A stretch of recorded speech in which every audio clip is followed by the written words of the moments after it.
বনি ইসরাইলের এক লোক 500 বছর আল্লাহর ইবাদত করেছে। কয় বছর? কোথায় জানেন? সাগরের মাঝখানে এক পাহাড়, ওই পাহাড়ের উপরে বসে 500 বছর টানা আল্লাহর ইবাদত। দিনে আর রাতে একবার করে নিচে নামতেন। সেখানে আল্লাহ তাআলা পাথরের ভেতর থেকে তার জন্য মিঠা পানির ব্যবস্থা করে দিয়েছেন, আর একটা ডালিম গাছের ব্যবস্থা করে দিয়েছেন। সকালে নামলে একটা টসটসে ডালিম, রাতে নামলে টসটসে ডালিম। এগুলো খেয়ে খেয়ে 500 বছর সে আল্লাহর ইবাদত করেছে। আর সে আল্লাহর কাছে বলেছে, আল্লাহ আমি যখন মারা যাব সেজদারত অবস্থায় যেন মারা যাই। ঠিকই আল্লাহ সেজদারত অবস্থায় সাইয়েদনা আজরাইলকে পাঠিয়ে দিলেন। সেজদারত অবস্থায় লোকটা মারা গেল। 500 বছর ইবাদতের পরে আল্লাহর দরবারে কিয়ামতের কঠিন ময়দানে যখন লোকটা হাজির হয়ে যাবে, আল্লাহ বলবেন আদখিলু আবদি আল জান্নাতা বিরহমাতি, আমার বান্দাকে আমার দয়া আমার ভালোবাসা দিয়ে জান্নাতে ঢুকায়া দাও। 500 বছর ইবাদত করছে তো আমার দয়ায় আমার বান্দারে জান্নাত দাও। এই বান্দা বলে বালবি আমালি, আল্লাহ তোমার দয়া লাগবে কেন? আমি আমার আমল দিয়ে জান্নাতে যেতে চাই। কি দিয়ে? আমল দিয়ে। আল্লাহ বলছে আমার দয়ায় আমার বান্দারে জান্নাতে নিয়ে যাও। ফেরেশতারা এ বলে আল্লাহ তোমার দয়া লাগবে কেন? সেজদা তো কম দেই নাই, জিকির করতে করতে 500 বছর শেষ করে দিলাম, আবার তোমার দয়া লাগবে? আমি তো আমার আমলেই জান্নাতে যেতে পারি। আল্লাহ বলবেন তাই, ঠিক আছে, আমি চাইলাম দয়া দিয়ে জান্নাত দিব, তুমি চাইলে আমল দিয়ে ঢুকবা, ঠিক আছে, তোমার আমল আর আমার যে দয়া দুইটার একটু মাপ দেই। তোমার 500 বছরের ইবাদত এক পাল্লায় রাখো। আর আল্লাহ বললেন আমি যে দয়া করে এই দুনিয়ার নাজ নেয়ামত বিউটি সৌন্দর্য দেখার জন্য তোমার দুটা চোখ দিয়েছিলাম, দুটা নয় একটা চোখ আরেক পাল্লায় রাখো। রাখা হবে, দেখা যাবে ওই 500 বছরের ইবাদত হালকা হয়েছে আর মুহূর্তের মধ্যে আল্লাহর দেয়া একটা চোখের নেয়ামত ভারী হয়ে গিয়েছে। আল্লাহ বলবেন তোমার কথা মতো মাপ দেয়া হলো, এবার ফলাফল দেখো, হিসাব বলে তুমি এখন জাহান্নামে যাবা। Go to the hell fire, যাও এবার জাহান্নামে যাও। মাপ জোখে যখন আসছো আমার সাথে হিসাব ক্যালকুলেশন, যাও তুমি এবার জাহান্নামে যাবা। এবার লোকটা কাচুমাচু করে বলে আল্লাহ আমি বুঝি নাই, আল্লাহ আমি বুঝতে পারি নাই, খেয়াল করি নাই, তুমি আমারে ক্ষমা করো, তুমি আমারে মাফ করো। ও আল্লাহ এবার আমি টের পেয়েছি, এবার আমি বুঝতে পেরেছি তোমার দয়া ছাড়া দুনিয়ায় কেউ জান্নাতে যেতে পারবে না, কেউ পারবে না। আল্লাহ বললেন ওরে গোলাম তুই তো কিছুই ছিলি না, অস্তিত্বহীনতা থেকে তোরে অস্তিত্বে আনলো কে? ওই ছোট্ট শুক্রাণু থেকে মায়ের পেটে 9 মাস ধরে খাবার দিয়েছে কে? আবার সুস্থতার সাথে দুনিয়ার বুকে তোরে ডেলিভারির ব্যবস্থা করে দিল কে? আবার তোর মায়ের বুকের ভেতরে 2টা খাবারের লাইনের ব্যবস্থা করে দিল কে? আবার তোকে শৈশব পেরিয়ে কৈশোর, কৈশোর পেরিয়ে তারুণ্য, তারপরে যৌবন, এগুলো দান করলো কে? তার চেয়ে বড় কথা পাহাড়ের মাঝখানে সাগরের মাঝখানে 500 বছর ইবাদত করার শক্তি তোর গায়ে দিয়েছে কে? এই সাগরের মধ্যে লোনা পানি লবণের পানি মুখে দেয়া যায় না, সেখান থেকে আমি পাহাড়ের ভেতর থেকে মিঠা পানির ব্যবস্থা করে দিলাম। ওই জায়গায় তোরে রিজিকের বন্দোবস্ত করলো কে? সকাল বিকাল 2 বেলা টসটসে ডালিম খাওয়ার ব্যবস্থা করে দিল কে? তোর আবদার ছিল আল্লাহ আপনি আমার সেজদারত অবস্থায় রুহু কবজ করবেন, তোর শেষ আবদারটাও পূরণ করেছে কে? ও গোলাম আমার রহমতের তুলনায়, আমার নেয়ামতের তুলনায় তোর 500 বছরের ইবাদতের কোনো ওজনই হবে না। গোটা বিশ্বের কেউ কোনোদিন আমার জান্নাতে ঢুকতে পারবে না আমি আল্লাহর দয়া ছাড়া। হুয়া রহমানুর রহিম, তিনি দয়াময়, তিনি মেহেরবান। জিবরাইল আলাইহিস সালাম বিশ্বনবীর এই লম্বা হাদিসটা যখন শোনালেন, আমি যা যা বলছি এটা বিশাল এক হাদিসের অনুবাদ, বললেন ইয়া মুহাম্মদ এই দুনিয়ার সবটাই চলে আল্লাহর রহমত দিয়ে। তখন বিশ্বনবী সাহাবাদের বললেন ও সাহাবারা শোনো, আল্লাহর জান্নাতে কেউ কোনোদিন প্রবেশ করতে পারবে না তার রহমত ছাড়া। সাহাবারা বললেন ইয়া রাসূলুল্লাহ আপনিও না, আপনিও কি আল্লাহর রহমত ছাড়া প্রবেশ করতে পারবেন না? বিশ্বনবী বললেন না আমিও না, আমি বিশ্বনবীও আল্লাহর জান্নাতে আল্লাহর রহমত ছাড়া ঢুকতে পারবে না, তবে কিয়ামতের দিন আল্লাহর রহমত আমার চারদিকে বেষ্টনী দিয়ে থাকবে। আল্লাহ নিজের পরিচয় দিয়ে বললেন আলিমুল গায়বি ওয়াশ শাহাদাতি হুয়ার রহমানুর রহিম, আমি হলাম রহমান, আমি রহিম। আল্লাহরে চিনছেন? তিনি দয়ার সাগর, তিনি মায়ার সাগর। তার দয়ার সাগর যে কত বড় আপনার কল্পনাতেও নাই। এজন্য আপনার পাপ যত বড় হোক, অন্যায় যত বড় হোক, অপরাধ যত বড় হোক, আপনার জুলুম যত বড় হোক, আল্লাহর রহমান নামের দরিয়া তার চাইতেও বড়। আল্লাহ বলেন খুলিয়া ইবাদিয়াল্লাযীনা আসরাফু আলা আনফুসিহিম লা তাকনাতু মির রাহমাতিল্লাহ ইন্নাল্লাহা ইয়াগফিরুয যুনুবা জামিআ ইন্নাহু হুয়াল গফুরুর রহিম। ও আমার গুনাহগার বান্দারা শোনো, জুলুম করেছো, ভুল করেছো, অন্যায় করেছো, আল্লাহর রহমত থেকে নিরাশ হয়ো না। আমরা বিশ্বাসীরা কশিন কালে আল্লাহর রহমত থেকে নিরাশ হব না। ভুল করে ফেলছেন, আরে ভুল তো সবাই করে, পাপ হইছে, আরে পাপ তো সবার আছে, আমরা সবাই পাপী, সবাই পাপী। যত পাপ হোক, ভুল হোক, অন্যায় হোক, অনুতপ্ত হয়ে তওবা করে ওযু করে জায়নামাজটা বিছিয়ে সেজদা দিয়ে চোখের পানি ছাড়েন। চোখের বেয়ে পড়া পানি আল্লাহর কাছে যে কত প্রিয়। অনুতপ্ত বান্দার চোখের পানির ফোঁটা তার চোখ বেয়ে, নাকের ডগা বেয়ে জমিনে ড্রপ করার আগেই আল্লাহর ওই বান্দার সব গুনাহ মাফ করে দেয়। আল্লাহ বললেন আমি রহমানুর রহিম, আমি দয়াময়, আমি মেহেরবান। এরপর আল্লাহ বললেন হুয়াল্লাহুল্লাযী লা ইলাহা ইল্লা হুয়াল মালিকুল কুদ্দুসুস সালামুল মুমিন। ওয়াল্লাহুল্লাযী, তিনি এমন আল্লাহ, লা ইলাহা ইল্লাহু, তিনি ছাড়া কোনো ইলাহ নাই। আল মালিক, তিনি হলেন আল মালিক। দুইটা শেষ, আর রহমান আর রাহিম শেষ। এবার আল্লাহ 3 নম্বর গুণবাচক নামের পরিচয় দিচ্ছেন। আল্লাহ বলছেন আমি হচ্ছি আল মালিক, মানে সম্রাট। আল মালিক মানে হচ্ছে the king, the king of kings, সব রাজার বড় রাজা, মহারাজা। তার চেয়ে বড় রাজা আর কেউ নাই, তার চেয়ে বড় সম্রাট আর কেউ নাই, তার চেয়ে বড় ক্ষমতাধর সত্তা মহাবিশ্বে দ্বিতীয় কেউ নাই। চিৎকার করে বলেন ঠিক কিনা? সূরা বাকারার 255 নম্বর আয়াতে, মানে আয়াতুল কুরসি, এর মধ্যে 9টা বাক্য আছে, 9টা বাক্য মিলে একটা আয়াত। এই আয়াতে আল্লাহ তাআলা খুব চমৎকার ভঙ্গিমায়, চমৎকার ভাষা শৈলী ব্যবহার করে, খুব উচ্চাঙ্গের আরবি সাহিত্য দিয়ে একটি আয়াত নাজিল করেছেন। এই আয়াতটার নাম হচ্ছে আয়াতুল কুরসি। বিশ্বনবী বলেন মান ক্বারা আয়াতুল কুরসি দুবুরা কুল্লি সালাতিন মাকতুবাতিন লাম ইয়ামনাহু মিন দুখুলিল জান্নাতি ইল্লাল মাউত। প্রত্যেক ফরজ নামাজের পরে যে আয়াতুল কুরসি পড়বে তার জান্নাতে যাওয়ার ক্ষেত্রে আর কোনো বাধা থাকে না, একটা জিনিস ছাড়া, সেটা হচ্ছে মৃত্যু, মরণ। লোকটা মরে না তাই জান্নাতে যায় না, মরলেই জান্নাতি। এই আয়াতুল কুরসির এই আয়াতে আল্লাহ তাআলা খুব স্পষ্ট ভাবে নিজের পরিচয় তুলে ধরেছেন। আবার সূরাতুল ইখলাসের ভেতরে আল্লাহ তাআলা খুব চমৎকার ভঙ্গিমায় তিনি নিজের পরিচয় তুলে ধরেছেন। অনুরূপ ভাবে সূরা হাশরের শেষ 3 আয়াতেও আল্লাহ তাআলা খুব চমৎকার ভাবে নিজের পরিচয় তুলে ধরেছেন। আওয়াজ করে পড়ুন সুবহানাল্লাহ। আমরা সূরা হাশরের শেষ 3 আয়াতের তাফসীর আজকে আমরা শুনবো। আসুন আমরা আমাদের রবকে চিনে নেই। আজকের আলোচনার টপিক হচ্ছে আসুন আমাদের রবকে চিনি। আজকের আমার ঢাকা বিভাগের প্রোগ্রাম থেকে, এই নবাবগঞ্জ বারুয়াখালীর প্রোগ্রাম থেকে আমরা আমাদের রবকে চিনে যাব।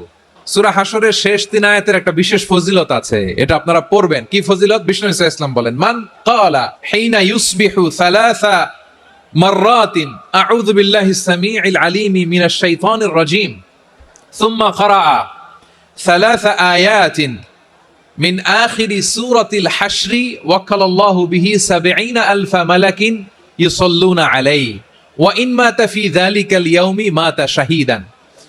বিশ্বনবী মুহাম্মদুর রাসূলুল্লাহ সাল্লাল্লাহু আলাইহি ওয়াসাল্লাম ইরশাদ করেন, যে ব্যক্তি সকাল বেলা 3 বার তেলাওয়াত করবে আউযু বিল্লাহিস সামিউল আলিম মিনাশ শাইতানির রাজীম, এরপরে সূরা হাশরের শেষ 3টি আয়াত তেলাওয়াত করবে, রব্বুল আলামিন ওই ব্যক্তির জন্য ৭০,০০০ ফেরেশতা নিয়োগ দিবেন যারা সারা দিন ওই লোকের জন্য মাগফিরাতের দোয়া করবে। শুধু এখানেই শেষ নয়, বিশ্বনবী ফরমান ওয়া ইন মাতা ফি যালিকাল ইয়াউমি মাতা শাহীদান, ওই দিন যদি ওই ব্যক্তিটা ইন্তেকাল করে সে শহীদ হয়ে কিয়ামতের দিন আল্লাহর সামনে দাঁড়াবে। সকালবেলা যদি পড়েন 3 বার আউযু বিল্লাহিস সামিউল আলিম মিনাশ শাইতানির রাজীম 3 বার পড়ে সূরা হাশরের শেষ 3 আয়াত যদি তেলাওয়াত করেন, তাহলে আপনার জন্য আল্লাহ তাআলা ৭০,০০০ ফেরেশতা নিয়োগ করবে। সারা দিন তারা আপনার জন্য মাগফিরাতের দোয়া করবে। আর ওই দিন ইন্তেকাল করলে আল্লাহ তাআলা শহীদ হিসেবে আপনাকে কিয়ামতের দিন দাঁড় করাবে।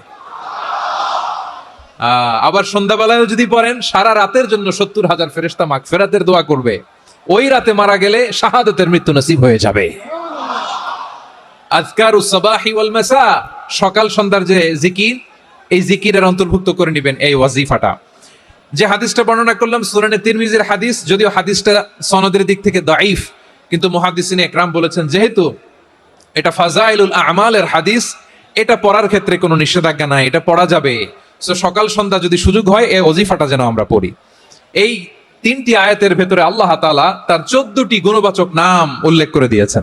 চমৎকার চমৎকার নাম, যে নামগুলো যদি আমরা আজকে পড়ি, শুনি, জানি, আল্লাহ তাআলা সম্পর্কে ব্যাপক ধারণা, ইন ডেপথ, আমার রব সম্পর্কে ইন ডেপথ নলেজ নিয়ে আজকে আমরা ফিরতে পারবো ইনশাআল্লাহ। বলেন সবাই। আসুন আমরা আল্লাহ তাআলার এই চমৎকার চমৎকার 14টি নামের ব্যাখ্যা বিশ্লেষণ আজকের এই তাফসীর ময়দান থেকে জানি। প্রিয় ভাইয়েরা, আল্লাহর অনেক সুন্দর সুন্দর নাম আছে, আমাদের উচিত এই নামগুলো দিয়ে আল্লাহকে ডাকা। সম্মানিত ভাইয়েরা, আল্লাহ তাআলার চমৎকার চমৎকার অনেক নাম আছে যেগুলো আল্লাহ তাআলা কোরআনে উল্লেখ করেছেন। আল্লাহর আসল নাম হচ্ছে আল্লাহ। আসল নাম কি? আল্লাহ তাআলার আসল নাম হচ্ছে আল্লাহ। আওয়াজ করে বলেন, এর চেয়ে সুন্দর নাম আর আছে? আল্লাহ নাম যতই জপি ততই মধুর লাগে, নামে এত জাদু থাকে কে জানি তো আগে।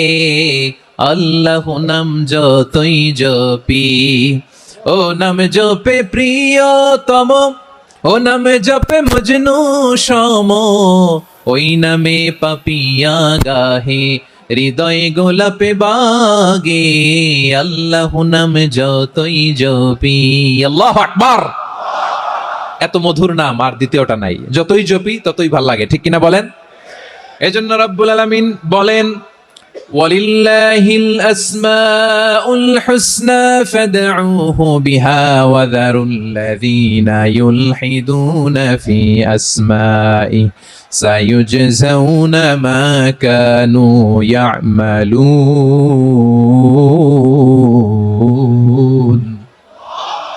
আল্লাহ বললেন, আমার অনেক সুন্দর সুন্দর নাম আছে, অনেকগুলো গুণবাচক সুন্দরতম নাম আছে, তোমরা এই নামগুলো ধরে আমি আল্লাহরে ডাকো, আর যারা আমি আল্লাহর নামের বিকৃতি ঘটায় তাদেরকে তোমরা বর্জন করো, আর তারা দুনিয়াতে যা করেছে আখিরাতের ফল তারা ঠিকই পাবে।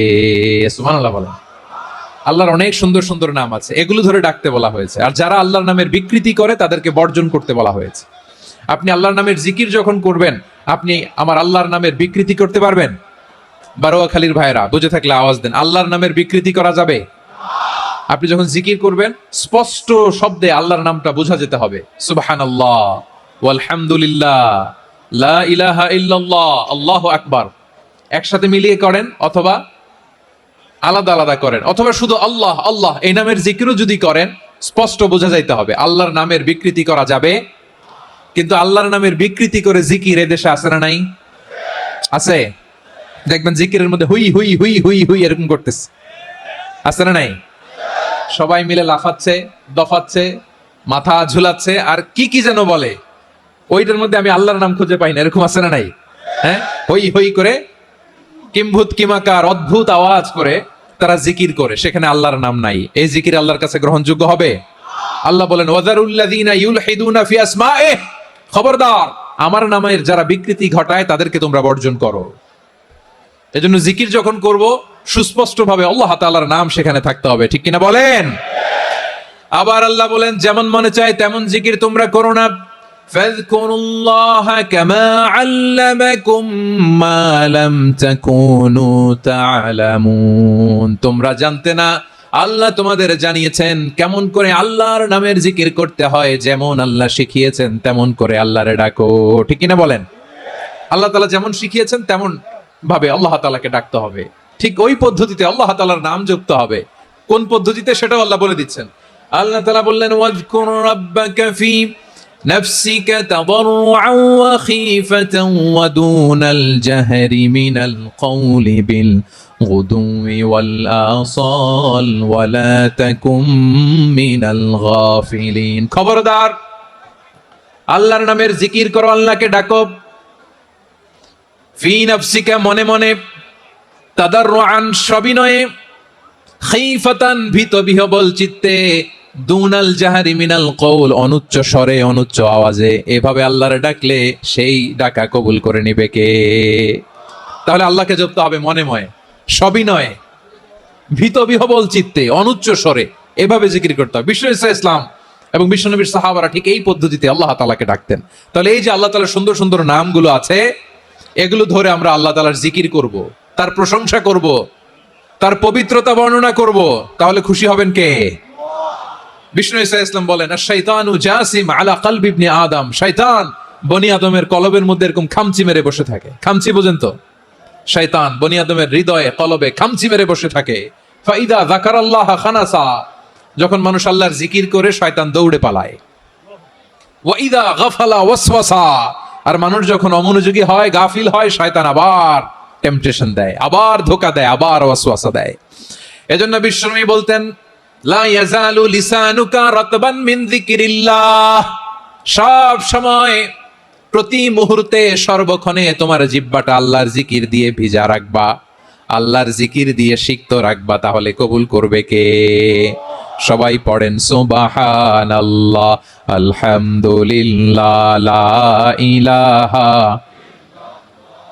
সুবহানাল্লাহ, আলহামদুলিল্লাহ, লা ইলাহা ইল্লাল্লাহ, লা ইলাহা ইল্লাল্লাহু মুহাম্মাদুর রাসূলুল্লাহ সাল্লাল্লাহু আলাইহি ওয়াসাল্লাম। প্রিয় ভাইরা, আল্লাহ তাআলার অনেকগুলো নাম আছে। আল্লাহ তাআলার এই নামগুলো ধরে তার নাম আমাদের ডাকতে হবে, জপতে হবে। বিষ্ণু ইসলাম বলেন, ইন্না লিল্লাহি তিসআতান ওয়া তিসঈনা ইসমান মিআতান ইল্লা ওয়াহিদা, আল্লাহর রয়েছে 99টা নাম, এক কম 100।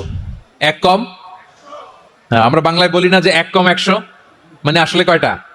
99টা। বিশ্বনবী বলেন, আল্লাহর 99টা নাম আছে, মিআতান ইল্লা ওয়াহিদা, এক কম 100। মান আহসাহা দাখালাল জান্নাহ, যে ব্যক্তি 99 নাম মুখস্থ করে তার সিনার ভেতরে রাখবে, আল্লাহ তাআলা তাকে জান্নাত দিয়ে ধন্য করে দেবে। এবার বলেন, আল্লাহর নামগুলো জানার দরকার আছে না নাই? এই নামগুলো আমরা জপব, মুখস্থ করব। এই নামগুলো আগে আয়ত্ত করতে হবে। এই নামের যে অর্থ সেটা অনুধাবন করতে হবে। এই নামের যে দাবি সেটা মানতে হবে। সিবগাতাল্লাহ ওয়া মান আহসানু মিনাল্লাহি সিবগা ওয়া নাহনু লাহু আবিদুন, আল্লাহর রঙে রঙিন হইতে হবে। আমার আল্লাহ দয়ালু, আমরাও দয়ালু হতে হবে। আমার আল্লাহ সহনশীল, আমরাও সহনশীলতার চর্চা করতে হবে। আমার আল্লাহ মেহেরবান, আমরাও মেহেরবান হতে হবে।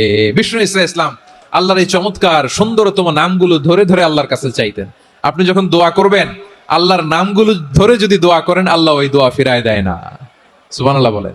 আপনি যদি দোয়ার মধ্যে বলেন, ইয়া রহমান, ইয়া রহিম, ইয়া হাইয়্যু, ইয়া কাইয়্যুম, বিষ্ণু ঈসা ইসলাম এভাবে আল্লাহর নামগুলো ধরে ধরে জিকির করতেন, আল্লাহর নাম জপতেন। তিনি বলতেন, আসআলুকা বিকুল্লি ইসমিন হুয়া লাক, আল্লাহ তোমার যত নাম আছে সব নামের ওসিলায় তোমার কাছে ফরিয়াদ করি, সব নামের ওসিলায়।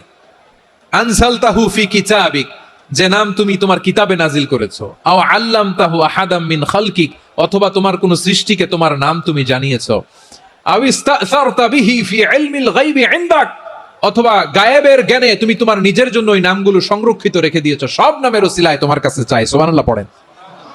তার মানে আল্লাহ তোমার যে নামগুলো আমরা জানি এগুলার ওসিলায়ও চাই, যে নামগুলো আমরা জানি না সেগুলোর ওসিলায়ও চাই। আল্লাহর সব নাম আল্লাহ আমাদেরকে জানায় নাই, কিছু নাম জানিয়েছেন, কিছু নাম তিনি জানান নাই। সুবহানাল্লাহ বলেন। আল্লাহ তাআলা তার কিছু নাম কোরআনে উল্লেখ করেছেন, কিছু নাম স্পেশাল কিছু নবীদেরকে জানিয়েছেন, আর কাউকে জানান নাই। কিছু নাম তিনি কিয়ামতের দিন আমাদের সামনে প্রকাশ করবেন যে এইটাও আমার একটা নাম, এটা তোমরা কেউ জানতা না। সুবহানাল্লাহ। সারপ্রাইজ হিসেবে আল্লাহ তাআলা রেখে দিয়েছে, কেউ জানে না। কিয়ামতের দিন আল্লাহ তাআলা সেই নামগুলো জানাবেন। আর কিছু নাম আছে সেই নামগুলো আল্লাহ কোরআনেও বলে নাই, কোন নবীরেও জানায় নাই, কিয়ামতের দিনও সারপ্রাইজ হিসেবেও জানাবে না। ওই নামগুলো স্বয়ং খোদ আল্লাহ ছাড়া কেউ জানে না। এজন্য বিশ্বনবী দোয়ার সময় বলতেন, আল্লাহ তোমার যে নামগুলো জানি, যে নামগুলো জানি না, সব নামের বরকতে তোমার দরবারে চাই, সব নামের ওসিলায় তোমার কাছে ফরিয়াদ করি। সুবহানাল্লাহ বলেন। আসুন আমরা শুরু করে দিই। আল্লাহ তাআলা বলছেন, হুয়াল্লাহুল্লাযী লা ইলাহা ইল্লা হুয়া আলিমুল গায়বি ওয়াশ শাহাদাতি হুয়ার রহমানুর রহিম। আল্লাহ বলেন, হুয়াল্লাহ, তিনি হলেন আল্লাহ, আল্লাযী লা ইলাহা ইল্লা হু, তিনি ছাড়া কোনো ইলাহ নাই। আছে নাকি? বারোয়াখালীবাসী আওয়াজ করে বলেন তো দেখি, আমাদের ইলাহ কয়জন? একজন হইলে ভালো না বেশি হইলে ভালো? ওয়া ইলাহুকুম ইলাহু ওয়াহিদুন লা ইলাহা ইল্লা হুয়ার রহমানুর রহিম। আল্লাহ বলেন তোমাদের ইলাহ হলো একজন, তিনি ছাড়া কোনো ইলাহ নেই, তিনি দয়াময়, তিনি মেহেরবান। ইলাহ যদি একজন না হয়ে দুইজন হতো, ঝামেলা আছে না নাই? লাউ কানা ফীহিমা আলিহাতুন ইল্লাল্লাহু লাফাসাদাতা। আকাশ এবং জমিনের মধ্যে ইলাহ একজন না হয়ে যদি মাত্র দুইজন হতো, আকাশ জমিন ভেঙে খান খান হয়ে যেত। আমাদের রব একজন হইলে ভালো না বেশি হইলে ভালো? কথা বুঝতেছেন? আরে একজনের তো মন জোগায় চলতে পারি না, ঠিক কিনা? হ্যাঁ, একজন, তিনি যে আদেশগুলো দিয়েছেন আমাদের দুর্বলতার কারণে আমরা তো পারি না। যদি 10 জন হইতো, ওই 10 জনের হ্যাপি করতে পারতাম, তাদেরকে স্যাটিসফাই করা যেত এত সহজে। 10 জনের 10 নিয়ম থাকতো। একজন বলতো আমার সেজদা দিবি সকালে, আরেকজন বলবে আমার জন্য নামাজ পড়বি 3 বার, আরেকজন বলবে আমার জন্য যাকাত দিবি এতবার, আরেকজন বলতো আমার জন্য কুরবানি দিবা এতবার। তাহলে আমাদের জন্য কঠিন হয়ে যেত, ঠিক কিনা? যদি ইলাহ একজন না হয়ে একাধিক হতো, একজন বলতো না আমি মহাবিশ্ব এভাবে চালাবো, আরেকজন বলতো না আমার মন চায় এভাবে আমি এভাবে চালাবো, একজন বলতো সূর্য আমি পূর্ব দিকে উঠাবো, আরেকজন বলতো না আমি দক্ষিণ দিকে উঠাবো, আরেকজন বলবে না আমি উত্তর দিকে উঠাবো। এরকম আছে না নাই? ঝামেলা লেগে যেত। এজন্য বেশি রব হইলে আমাদের জন্য ঝামেলা, খোদা বেশি হইলে আমাদের লস। একজন হওয়াতে আমরা বেঁচে গেছি। এজন্য আল্লাহ বলেন লা ইলাহা ইল্লাহু, তিনি ছাড়া তোমাদের কোনো ইলাহ নাই, তিনি একজন। লা ইলাহা ইল্লাহু আলিমুল গায়বি ওয়াশ শাহাদা, তিনি প্রকাশেরও মালিক অপ্রকাশেরও মালিক। তিনি যেটা ওপেন এটাও জানেন, যেটা গোপন সিক্রেট ওইটাও জানেন। আলিমুল গায়বি ওয়াশ শাহাদা, তিনি গায়েবের মালিক, গায়েবের জ্ঞানী, যেটা দেখা যায় না, অদৃশ্য, জানা নাই, এটাও তিনি জানেন। এগুলো জানতে তার কোনো মাধ্যমের প্রয়োজন হয় না। অতীতে কি হয়েছে, বর্তমানে কি চলছে, ভবিষ্যতে কি হবে, সব তার জ্ঞানের ভেতরে আছে না নাই? এজন্য আল্লাহ বললেন আলিমুল গায়বি ওয়াশ শাহাদা, তিনি গায়েবের জ্ঞান রাখেন, তিনি দৃশ্য জগতের জ্ঞান রাখেন, তিনি প্রকাশ্য জগতের জ্ঞান রাখেন, তিনি গোপন জগতের জ্ঞান রাখেন। তার কাছে কোনো কিছু গোপন নাই, ঠিক কিনা বলেন? হুয়ার রহমানুর রহিম, তিনি হলেন দয়াময়, তিনি হলেন মেহেরবান। এই যে শুরু হলো 14 নামের প্রথম দুইটা, আর রহমান আর রহিম। হুয়ার রহমানুর রহিম, তিনি হলেন the most gracious, the most merciful, তিনি দয়াময়, তিনি অতিশয় মেহেরবান। সুবহানাল্লাহ বলেন। তার দয়ার কোনো শেষ নাই, তার মায়ার কোনো শেষ নাই। আল্লাহ, তাহলে 14টা নামের মধ্যে কয়টা পাইলাম? একটা কি? আর রহমান। বারোয়াখালীবাসী বুঝে থাকলে আওয়াজ করে বলেন, প্রথমটা কি? 2 নাম্বার আর রহিম। আওয়াজ করে বলেন 2 নাম্বার। আওয়াজ করে সবাই গলা ছেড়ে দিয়ে উত্তর দেন তো, প্রথম নামটা কি? দ্বিতীয় নামটা আর রহিম। রহমান আল্লাহর one of the major names, আল্লাহর মৌলিক নামগুলোর মধ্যে গুরুত্বপূর্ণ একটা নাম হচ্ছে রহমান। গুরুত্বপূর্ণ নাম কি? রহমান, দয়ার সাগর, মায়ার সাগর। রহমানুন ফিদ দুনিয়া ওয়া রহিমুন ফিল আখিরা, এই দুনিয়ার জন্য আল্লাহ রহমান, দুনিয়াতে আল্লাহ সবাইরে দয়া করে, কাফিররেও করে, মুসলিমরেও করে। আর আখিরাতের জন্য তিনি রহিম, সেখানে কাফির মুশরিকদের জন্য আল্লাহর পক্ষ থেকে কোনো দয়া থাকবে না। চিল্লায় বলেন ঠিক কি না? এজন্য আল্লাহ বললেন আমার মৌলিক একটা নাম হলো রহমান। আল্লাহর পরে অন্য কোন নাম দিয়ে যদি তোমরা আমার নাম প্রকাশ করতে চাও, জপতে চাও, ডাকতে চাও, তোমরা রহমান নামে ডাকো।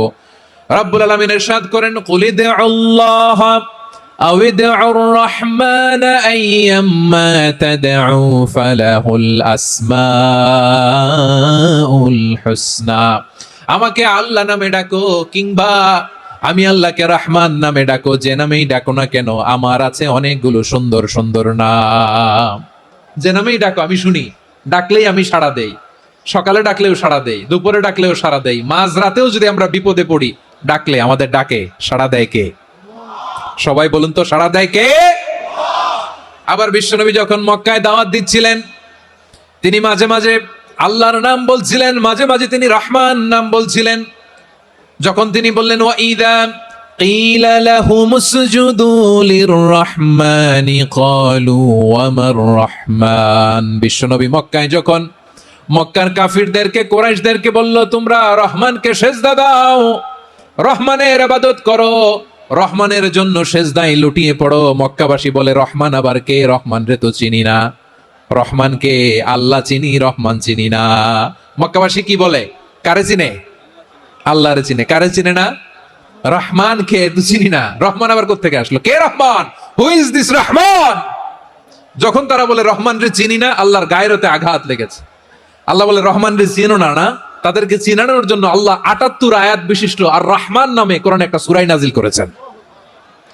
যখন মক্কার কুরাইশরা বলে আল্লাহ চিনি, রহমান চিনি না, আল্লাহ বলে রহমান রে চিনো না, তাহলে চিনে নাও রহমান নামে তিনি ৭৮ আয়াত বিশিষ্ট কালামুল্লাহ মাজিদে একটা গোটা সূরা নাজিল করে দিয়েছেন। তিনি নাজিল করলেন আর রহমানু আল্লামাল কুরআনা খালাকাল ইনসানা আল্লামাহুল বায়ান। দয়াময় রহমান শেখালেন কোরআন, বানালেন ইনসান, শেখালেন বায়ান। দয়াময় রহমান শেখালেন কোরআন, বানালেন ইনসান, শেখালেন বায়ান।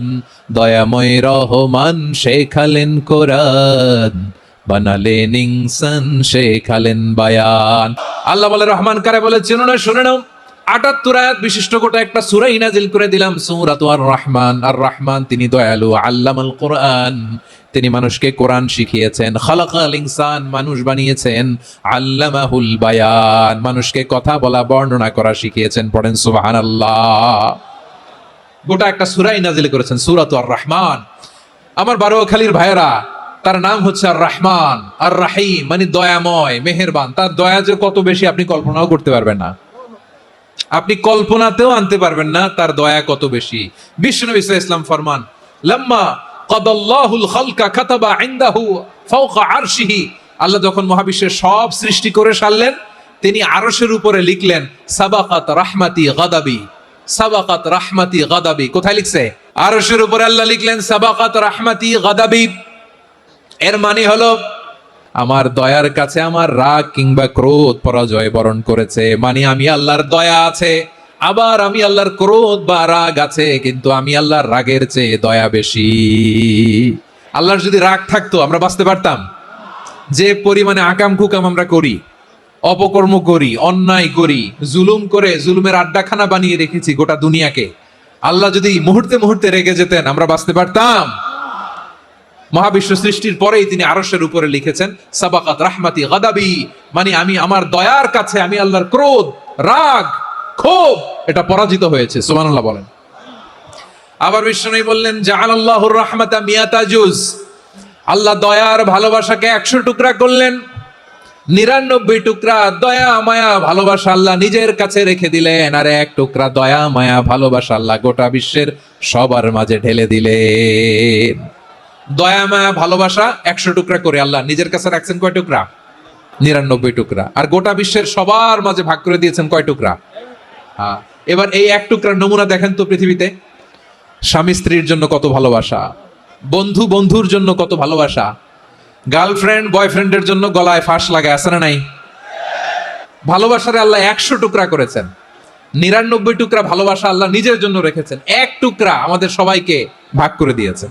যত পাখি আছে পৃথিবীতে, যত মাছ আছে, যত প্রাণী আছে, যত মানুষ আছে, যত জিন আছে, আমরা সবাই মিলে পেয়েছি ভালোবাসার কয় টুকরা? আর আরশে আজিমের অধিপতি আল্লাহ, তিনি তার কাছে ভালোবাসা রেখে দিয়েছেন কয় টুকরা? আল্লাহ তুমি দয়ার সাগর রহমানুর রহিম, তোমার দয়াই পূর্ণ আমার সারা নিশিদিন। সবাই পড়েন আল্লাহ তুমি দয়ার সাগর রহমানুর রহিম, তোমার দয়াই পূর্ণ আমার সারা নিশিদিন। আল্লাহ বলেন রাহমাতি ওয়াসিআত কুল্লা শাই, গোটা বিশ্বের সব জায়গায় আমি আল্লাহর রহমত বিস্তৃত, এমন কোন জায়গা নাই যেখানে আমি আল্লাহর রহমত নাই। ঠিক কিনা বলেন? এমন কোন জায়গা নাই আমি আল্লাহর রহমত নাই। আমি আল্লাহর রহমত ছাড়া গাছের একটা পাতা নড়ে না, আমি আল্লাহর দয়ার রহমত ছাড়া গাছের একটা পাতা পড়ে না, আমি আল্লাহর দয়ার রহমত ছাড়া আকাশ থেকে 1 ফোঁটা বৃষ্টি ঝরে না। তিনি হলেন রহমান, তিনি হলেন রাহিম। আল্লাহরে চিনতেছেন? আলোচনার বিষয় কি? আসুন আমাদের রবকে চিনি। তিনি হলেন আর রহমান, তিনি হলেন আর রাহিম। তার দয়ার কোনো শেষ নাই, তার মায়ার কোনো শেষ নাই। বনি ইসরাইলের এক লোক 500 বছর আল্লাহর ইবাদত করেছে। কয় বছর? কোথায় জানেন? সাগরের মাঝখানে এক পাহাড়। ওই পাহাড়ের উপরে বসে 500 বছর টানা আল্লাহর ইবাদত। দিনে আর রাতে একবার করে নিচে নামতেন। সেখানে আল্লাহ তাআলা পাথরের ভেতর থেকে তার জন্য মিঠা পানির ব্যবস্থা করে দিয়েছেন, আর একটা ডালিম গাছের ব্যবস্থা করে দিয়েছেন। সকালে নামলে একটা টসটসে ডালিম, রাতে নামলে টসটসে ডালিম। এগুলো খেয়ে খেয়ে 500 বছর সে আল্লাহর ইবাদত করেছে। আর সে আল্লাহর কাছে বলেছে, আল্লাহ আমি যখন মারা যাব সেজদারত অবস্থায় যেন মারা যাই। ঠিকই আল্লাহ সেজদারত অবস্থায় সাইয়েদনা আজরাইলকে পাঠিয়ে দিলেন। সেজদারত অবস্থায় লোকটা মারা গেল। 500 বছর ইবাদতের পরে আল্লাহর দরবারে কিয়ামতের কঠিন ময়দানে যখন লোকটা হাজির হয়ে যাবে, আল্লাহ বলবেন আদখিলু আবদি আল জান্নাতা বিরহমাতি, আমার বান্দাকে আমার দয়া, আমার ভালোবাসা দিয়ে জান্নাতে ঢুকায়া দাও। 500 বছর ইবাদত করছে তো আমার দয়ায় আমার বান্দারে জান্নাত দাও। এই বান্দা বলে বালবি আমালি, আল্লাহ তোমার দয়া লাগবে কেন? আমি আমার আমল দিয়ে জান্নাতে যেতে চাই। কি দিয়ে? আমল দিয়ে। আল্লাহ বলছে আমার দয়ায় আমার বান্দারে জান্নাতে নিয়ে যাও। ফেরেশতারা এ বলে আল্লাহ তোমার দয়া লাগবে কেন? সেজদা তো কম দেই নাই, জিকির করতে করতে 500 বছর শেষ করে দিলাম, আবার তোমার দয়া লাগবে? আমি তো আমার আমলেই জান্নাতে যেতে পারি। আল্লাহ বলবেন তাই, ঠিক আছে, আমি চাইলাম দয়া দিয়ে জান্নাত দিব, তুমি চাইলে আমল দিয়ে ঢুকবা, ঠিক আছে, তোমার আমল আর আমার যে দয়া দুইটার একটু মাপ দেই। তোমার 500 বছরের ইবাদত এক পাল্লায় রাখো। আর আল্লাহ বললেন আমি যে দয়া করে এই দুনিয়ার নাজ নেয়ামত বিউটি সৌন্দর্য দেখার জন্য তোমার দুটা চোখ দিয়েছিলাম, দুটা নয় একটা চোখ আরেক পাল্লায় রাখো। রাখা হবে, দেখা যাবে ওই 500 বছরের ইবাদত হালকা হয়েছে আর মুহূর্তের মধ্যে আল্লাহর দেয়া একটা চোখের নেয়ামত ভারী হয়ে গিয়েছে। আল্লাহ বলবেন তোমার কথা মতো মাপ দেয়া হলো, এবার ফলাফল দেখো, হিসাব বলে তুমি এখন জাহান্নামে যাবা। Go to the hell fire, যাও এবার জাহান্নামে যাও। মাপ জোখে যখন আসছো আমার সাথে হিসাব ক্যালকুলেশন, যাও তুমি এবার জাহান্নামে যাবা। এবার লোকটা কাচুমাচু করে বলে আল্লাহ আমি বুঝি নাই, আল্লাহ আমি বুঝতে পারি নাই, খেয়াল করি নাই, তুমি আমারে ক্ষমা করো, তুমি আমারে মাফ করো। ও আল্লাহ এবার আমি টের পেয়েছি, এবার আমি বুঝতে পেরেছি তোমার দয়া ছাড়া দুনিয়ায় কেউ জান্নাতে যেতে পারবে না, কেউ পারবে না। আল্লাহ বললেন ওরে গোলাম তুই তো কিছুই ছিলি না, অস্তিত্বহীনতা থেকে তোরে অস্তিত্বে আনলো কে? ওই ছোট্ট শুক্রাণু থেকে মায়ের পেটে 9 মাস ধরে খাবার দিয়েছে কে? আবার সুস্থতার সাথে দুনিয়ার বুকে তোরে ডেলিভারির ব্যবস্থা করে দিল কে? আবার তোর মায়ের বুকের ভেতরে 2টা খাবারের লাইনের ব্যবস্থা করে দিল কে? আবার তোকে শৈশব পেরিয়ে কৈশোর পেরিয়ে তারুণ্য, তারপরে যৌবন, এগুলো দান করলো কে? তার চেয়ে বড় কথা, পাহাড়ের মাঝখানে সাগরের মাঝখানে 500 বছর ইবাদত করার শক্তি তোর গায়ে দিয়েছে কে? এই সাগরের মধ্যে লোনা পানি, লবণের পানি মুখে দেয়া যায় না, সেখান থেকে আমি পাহাড়ের ভেতর থেকে মিঠা পানির ব্যবস্থা করে দিলাম। ওই জায়গায় তোরে রিজিকের বন্দোবস্ত করলো কে? সকাল বিকাল 2 বেলা টসটসে ডালিম খাওয়ার ব্যবস্থা করে দিল কে? তোর আবদার ছিল আল্লাহ আপনি আমার সেজদারত অবস্থায় রুহু কবজ করবেন, তোর শেষ আবদারটাও পূরণ করেছে কে?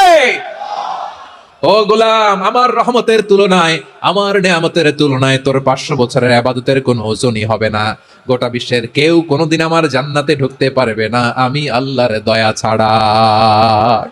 হুয়ার রহমানুর রহিম, তিনি দয়াময়, তিনি মেহেরবান। জিবরাইল আলাইহিস সালাম বিশ্বনবীর এই লম্বা হাদিসটা যখন শোনালেন, আমি যা যা বলছি এটা বিশাল এক হাদিসের অনুবাদ। বললেন ইয়া মুহাম্মদ এই দুনিয়ার সবটাই চলে আল্লাহর রহমত দিয়ে। তখন বিশ্বনবী সাহাবাদের বললেন ও সাহাবারা শোনো, আল্লাহর জান্নাতে কেউ কোনোদিন প্রবেশ করতে পারবে না তার রহমত ছাড়া। সাহাবারা বললেন ইয়া রাসূলুল্লাহ আপনিও না, আপনিও কি আল্লাহর রহমত ছাড়া প্রবেশ করতে পারবেন না? বিশ্বনবী বললেন না আমিও না, আমি বিশ্বনবীও আল্লাহর জান্নাতে আল্লাহর রহমত ছাড়া ঢুকতে পারবে না, তবে কিয়ামতের দিন আল্লাহর রহমত আমার চারদিকে বেষ্টনী দিয়ে থাকবে। আল্লাহ নিজের পরিচয় দিয়ে বললেন আলিমুল গায়বি ওয়াশ শাহাদাতি হুয়ার রহমানুর রহিম, আমি হলাম রহমান, আমি রহিম। আল্লাহরে চিনছেন? তিনি দয়ার সাগর, তিনি মায়ার সাগর। তার দয়ার সাগর যে কত বড় আপনার কল্পনাতেও নাই। এজন্য আপনার পাপ যত বড় হোক, অন্যায় যত বড় হোক, অপরাধ যত বড় হোক, আপনার জুলুম যত বড় হোক, আল্লাহর রহমান নামের দরিয়া তার চাইতেও বড়। আল্লাহ বলেন খুলিয়া ইবাদিয়াল্লাযীনা আসরাফু আলা আনফুসিহিম লা তাকনাতু মির রাহমাতিল্লাহ ইন্নাল্লাহা ইয়াগফিরুয যুনুবা জামিআ ইন্নাহু হুয়াল গফুরুর রহিম। ও আমার গুনাহগার বান্দারা শোনো, জুলুম করেছো, ভুল করেছো, অন্যায় করেছো, আল্লাহর রহমত থেকে নিরাশ হয়ো না। আমরা বিশ্বাসীরা কশিন কালে আল্লাহর রহমত থেকে নিরাশ হব না। ভুল করে ফেলছেন, আরে ভুল তো সবাই করে, পাপ হইছে, আরে পাপ তো সবার আছে, আমরা সবাই পাপী, সবাই পাপী। যত পাপ হোক, ভুল হোক, অন্যায় হোক, অনুতপ্ত হয়ে তওবা করে ওযু করে জায়নামাজটা বিছিয়ে সেজদা দিয়ে চোখের পানি ছাড়েন।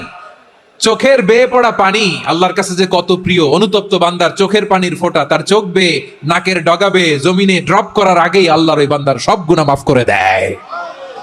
আল্লাহ বললেন আমি রহমানুর রহিম, আমি দয়াময়, আমি মেহেরবান। এরপর আল্লাহ বললেন হুয়াল্লাহুল্লাযী লা ইলাহা ইল্লা হুয়াল মালিকুল কুদ্দুসুস সালামুল মুমিন। হুয়াল্লাহুল্লাযী, তিনি এমন আল্লাহ, লা ইলাহা ইল্লাহু, তিনি ছাড়া কোনো ইলাহ নাই। আল মালিক, তিনি হলেন আল মালিক।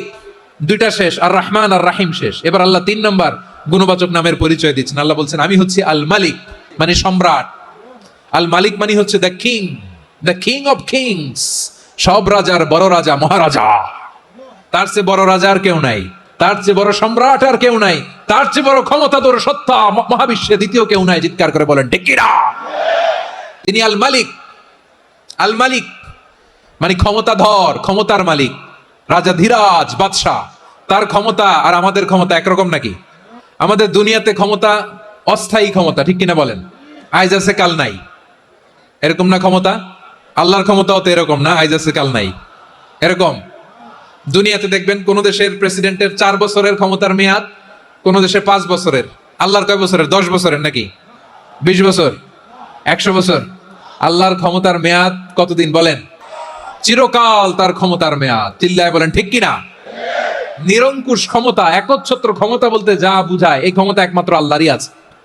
আমাদের ক্ষমতার জন্য আমরা ডিপেন্ড করতে হয়, ওর ডিপেন্ড লাগে, ওই জনমত নেওয়া লাগে, ওই জনগণের কাছে যাওয়া লাগে, ভোট চাওয়া লাগে। এরা ভোট দিলে এরপরে আমরা আসবো, ঠিক কিনা?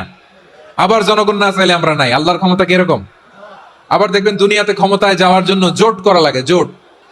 জোটের রাজনীতি আছে না নাই? জোট হয়, শরিক হয়, এই হয়, সেই হয়, নানা ভাবে দুনিয়াতে ক্ষমতায় আসতে হয়। আল্লাহ বলে আমার ক্ষমতার জন্য কারো উপর বিন্দু পরিমাণ আমার ডিপেন্ড করা লাগে না। সৃষ্টির শুরু থেকে আমি ক্ষমতার চেয়ারে বসা, মহাবিশ্বের শেষ পর্যন্ত, সীমাহীন ভবিষ্যৎ পর্যন্ত আমি ক্ষমতার চেয়ারে থাকবো। আমি হলাম আল মালিক। আমার ক্ষমতার কোনো কমতি নাই, কোনো ঘাটতি নাই। কেউ আমার ক্ষমতা থেকে নামাতে পারবে না। পারা যাবে? এই যে আমরা ফ্যাসিস্ট সরকারের যে আপনারা নামাই দিছেন গণ অভ্যুত্থান করে, মনে আছে? 5ই আগস্টের কথা ভুলে গেছেন এত তাড়াতাড়ি? আছে। তা আমরা সবাই মিলে যদি একটা গণ অভ্যুত্থান করি, তাইলেই তো আল্লাহর ক্ষমতার চেয়ার থেকে নামায় ফেলানো যায়। হ্যাঁ, যাবে না? পারবো না আমরা? কি বলে, পারা যাবে না? আচ্ছা, আমরা না হয় পারলাম না, জিন জাতি যদি আমাদের সাথে জয়েন করে, ম্যানকাইন্ডের সাথে জিন kind, if they join us, সবাই মিলে একটা গণ অভ্যুত্থান, রেভলিউশন, ডেমনস্ট্রেশন, প্রোটেস্ট, সবাই মিলে যদি একটা অভ্যুত্থান করি, তাইলেই তো আল্লাহর ক্ষমতা শেষ। আল্লাহ বলেন না আমি হলাম আল মালিক, আসল ক্ষমতার মালিক, the king of kings, the owner of ultimate power, the owner of ultimate authority, the owner of ultimate sovereignty. নিরঙ্কুশ একচ্ছত্র ক্ষমতার মালিক হচ্ছি আমি আল্লাহ। আল্লাহ তাআলা সূরা মুলকের শুরুতে বলছেন তাবারাকাল্লাযী বিয়াদিহিল মুলকু ওয়া হুয়া আলা কুল্লি শাইইন কাদির। মহিমান্বিত সত্তা, যার হাতে ক্ষমতা, তিনি যা চান তাই করতে পারেন। আওয়াজ করে বলেন তো তিনি কে? আবার আল্লাহ বলেন কুলিল্লাহুম্মা মালিকাল মুলকি তুতিল মুলকা মান তাশাউ ওয়া তানজিউল মুলকা মিম্মান তাশা ওয়া তুইজ্জু মান তাশাউ ওয়া তুযিল্লু মান তাশাউ বিয়াদিকাল খায়র ইন্নাকা আলা কুল্লি শাইইন কাদির। আল্লাহু আকবার। এ নবী আপনি বলুন আল্লাহুম্মা মালিকাল মুলক, আল্লাহ আপনি ক্ষমতার মালিক।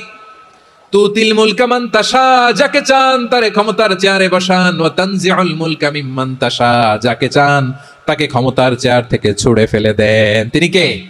ক্ষমতার চেয়ারে বসায় কে? আবার মনে চাইলে আস্থা করে ছুড়ে নিক্ষেপ করেন। তিনি কে? আবার আল্লাহ বললেন ওয়ালাম ইয়াকুল্লাহু শারীকুন ফিল মুলকি, আমার ক্ষমতায় কোনো শরীক নাই, কোনো জোট নাই, কোনো পার্টনার নাই, কোনো অংশীদার নাই। আবার আমি চলে গেলে আমার ক্ষমতার দাবিদারও কেউ নাই। এই দুনিয়াতে রাজা মারা গেলে পরে রাজা কে হয়? রাজার ছেলে রাজা, ঠিক কিনা বলেন? আল্লাহ চলে গেলে আরেকজন বসবে নাকি এরকম না। তার ক্ষমতার সাথে দুনিয়ার ক্ষমতার কোনো মিলই নাই। এজন্য তিনি তার নাম দিয়েছেন আল মালিক, the owner of power, the owner of ultimate power and sovereignty, the king of kings, সব রাজার বড় রাজা, মহারাজা আল মালিক। তিনি হচ্ছেন আল্লাহ, তিনি আসল ক্ষমতার অধিকারী। দুনিয়াতে যে আমরা ক্ষমতা নিয়ে কামড়াকামড়ি করি, মারামারি করি, কিয়ামতের দিন আল্লাহ জিজ্ঞেস করবেন কই তোদের ক্ষমতা আজকে বল। কিয়ামতের সময় সব মানুষগুলো যখন ইন্তেকাল করবে, সব জিনেরা যখন ইন্তেকাল করবে, সব ফেরেশতারা যখন ইন্তেকাল করবে, বাকি থাকবে মালাকুল মাউত। মালাকুল মাউত এসে বলবে আল্লাহ আপনার কথা মতো সবাই শেষ, মানুষগুলো নাই, জিনগুলো নাই, আমার সতীর্থ ফেরেশতাগুলো নাই, মহাবিশ্বে আর কেউ নাই। আল্লাহ বলে এখন কে আছে? মালাকুল মাউত বলবে আল্লাহ তুমি আছো আর আমি। তুমি তো আল হাইয়্যু আল কাইয়্যুম, অবিনশ্বর, শাশ্বত, চিরঞ্জীব, কোনোদিন মরবা না, তুমি আছো আর তোমার গোলাম আমি আছি আজরাইল। মহাবিশ্বে কয়জন আছে? মাত্র এক হচ্ছেন, আর হচ্ছে মালাকুল মাউত। আল্লাহ তুমি আছো আমি আছি। আল্লাহ বলবে ঠিক আছে এবার তোমার মরণের পালা, মুত ইয়া মালাকাল মাউত, হে মৃত্যুর ফেরেশতা তুমি মরো। মালাকুল মাউত আল্লাহর আদেশ বাস্তবায়ন করতে যে বিকট একটা চিৎকার দিয়ে মৃত্যুবরণ করবে। ওই চিৎকার দুনিয়ার মানুষেরা, চিৎকারের আওয়াজ যদি দুনিয়ার মানুষেরা শুনতে পেত, দুনিয়ার মানুষের প্রত্যেকের কানের পর্দা ফেটে মুহূর্তের মধ্যে সব লাশ হয়ে জমিনে পড়ে রইত। ভয়ঙ্কর চিৎকার দিয়ে মালাকুল মাউত বিদায় নিবে, কেউ নাই। এবার বলেন তো মহাবিশ্বে মহাশূন্য, কেউ নাই, উপরে নিচে সামনে পেছনে ডানে বায়ে কোন সত্তা, কোন জীবিত সত্তা আর আছে? একজন ছাড়া, তিনি কে? কুল্লু মান আলাইহা ফানি ওয়া ইয়াবকা ওয়াজহু রাব্বিকা যুল জালালি ওয়াল ইকরাম। পড়েন ফাবিআইয়ি আলাই রাব্বিকুমা তুকাযযিবান। কেউ থাকবে না একজন ছাড়া, মহাবিশ্বে কেউ নাই একজন সত্তা ছাড়া। আওয়াজ করে বলেন তিনি কে? এবার আল্লাহ ডেকে বলবেন লিমানিল মুলকুল ইয়াউম, লিমানিল মুলকুল ইয়াউম, ক্ষমতা কার? Who belongs the kingdom today, who belongs the power authority today, who belongs the sovereignty today. আজকে ক্ষমতা কার? দুনিয়াতে ক্ষমতা নিয়ে এত কামড়াকামড়ি, দুনিয়াতে চেয়ার নিয়ে এত মারামারি, এত অত্যাচার, এত রক্তপাত, এত ব্লাডশেড, আজকে বলো তো ক্ষমতা কার? কার ক্ষমতা? মহাশূন্যে কোনো আওয়াজ নাই, শুধু আমার রবই বলবেন লিমানিল মুলকুল ইয়াউম, আজকে ক্ষমতা কার? কোনো আওয়াজ নাই, উত্তর দেওয়ার মতো জীবিত কোনো সত্তা নাই, ফলে কেউ উত্তর দিতে পারবে না। আল্লাহ নিজেই প্রশ্নের উত্তর দিয়ে বলবেন লিল্লাহিল ওয়াহিদিল কাহ্হার, একচ্ছত্র অধিপতি, ক্ষমতার মালিক আল্লাহ ছাড়া কারোর জন্য কোনো ক্ষমতা নাই। চিল্লায় বলেন ঠিক কি না? তাহলে আর রহমান আর রাহিমের পরে আমরা জানলাম আমার আল্লাহর আরেকটা সুন্দর গুণবাচক নাম হচ্ছে আল মালিক, মানে দ্য কিং, রাজাধিরাজ, সব রাজার বড় রাজা, মহারাজা। এরপরে 4 নম্বরে আল্লাহ বললেন আল কুদ্দুস, তিনি হলেন আল কুদ্দুস। আল কুদ্দুস মানে হচ্ছে অতি পবিত্র, মহাপবিত্র, the most holy, the absolutely pure, যার কোনো খুঁত নাই। আল্লাহর কোনো খুঁত আছে? তিনি মহাপবিত্র।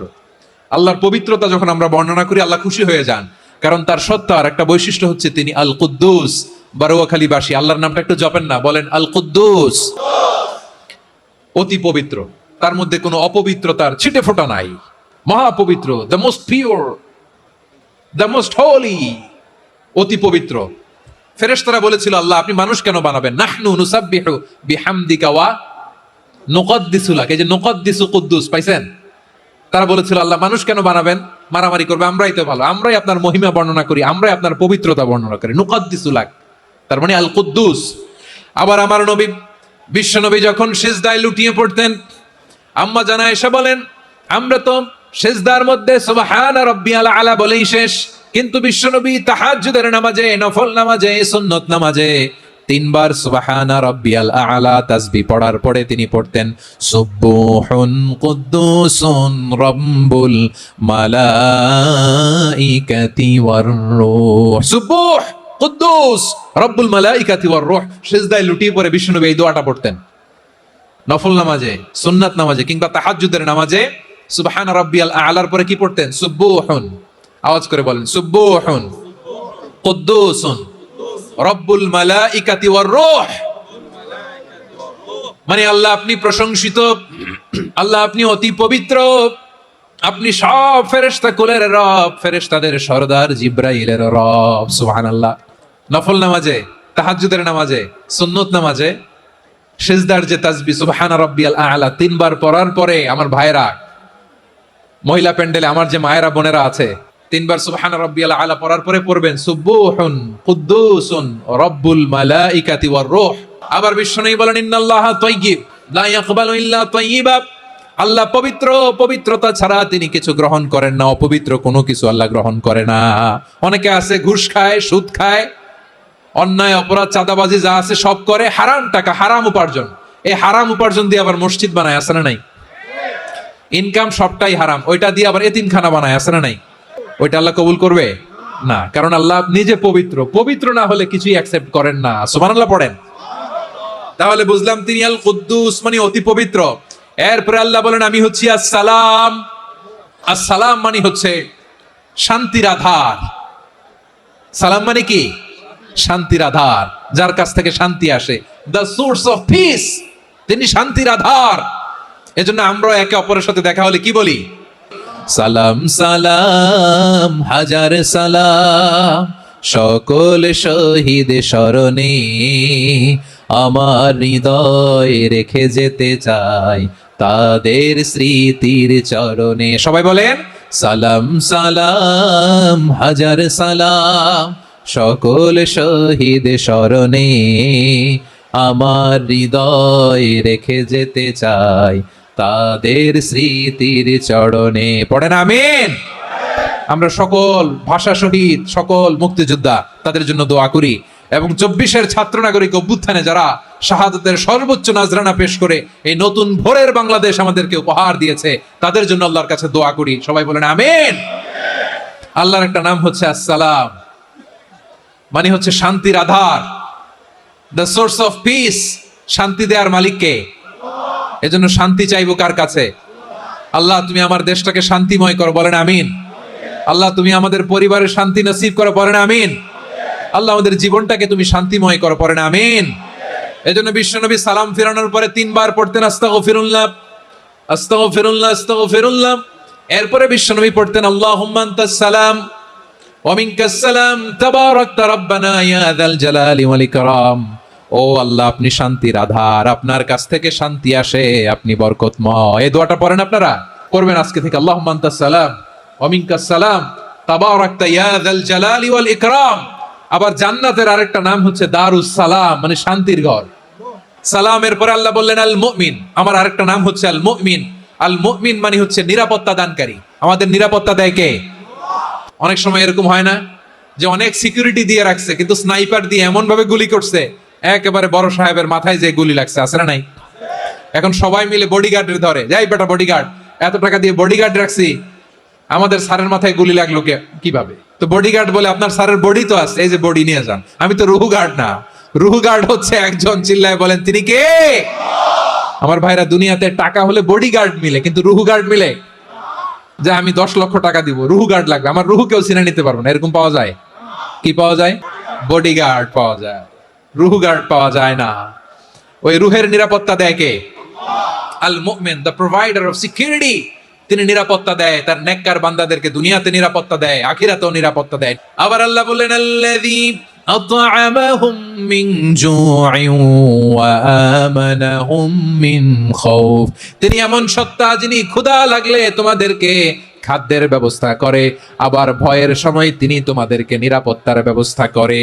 দিও তৃষ্ণা পেলে ঠান্ডা পানি, ক্ষুধা পেলে লবণ ভাত। আল্লাহ এই গরিবের শোনো শোনো মোনাজাত, আল্লাহ এই গরিবের শোনো শোনো মোনাজাত, আল্লাহ এই গরিবের। দিও তৃষ্ণা পেলে ঠান্ডা পানি, ক্ষুধা পেলে লবণ ভাত আল্লাহ এই গরিবের। পড়ে না আমিন? আমরা যখন বিপদে পড়ি নিরাপত্তা দেয় কে? সাগরের তুফানের ভেতরে পড়ে যখন আল্লাহর কাছে ফরিয়াদ করি আমাদেরকে বাঁচায় কে? বিমানের ভেতরে যখন বিপদে পড়ি, যখন আল্লাহর কাছে সাহায্য চাই, বাঁচায় কে? কঠিন বিপদের মুহূর্তে আমাদেরকে সিকিউরিটি দেয় কে? সে আল্লাহ বললেন আমার আরেকটা নাম হচ্ছে আল মুমিন, আমি নিরাপত্তা দেই। এরপরে আল্লাহ বললেন আমার আরেক নাম হলো আল মুহাইমিন।